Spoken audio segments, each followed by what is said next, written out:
Hello everyone! So today, for today's video, ay maghahanda tayo ng dinner.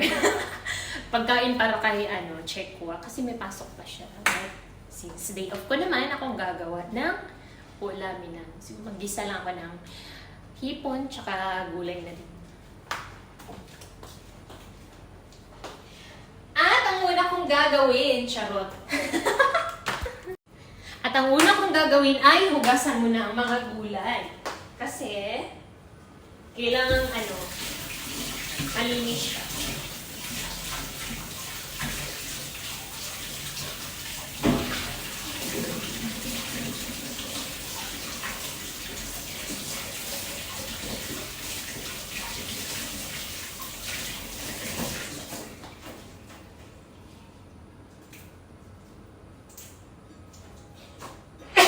Excuse me.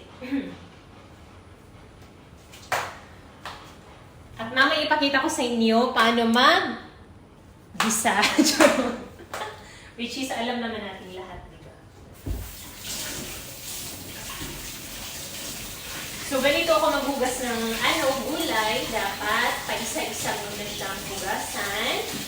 Para kung may mga medisina nakahalo nito ay matatanggal lahat. Yeah, as in super duper malinis siya. So, ang ginamit kong gulay ay pichay kasi nag-request si Chekwa na bakit puro na lang talbos ng kamote? Sabi ko healthy yun.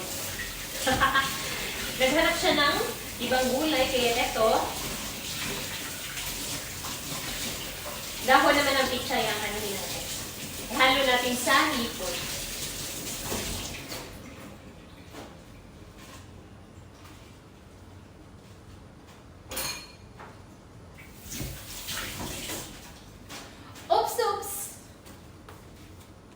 So, eto na nga, naihanda ko na lahat ang igigisa natin. Ayan, gulay. Kung anong meron sa rep at matagal nang natingga doon, inilabas ko na. Tsaka magpiprito din pala ako ng atay. Yan, so simulan na natin yan, maya-maya.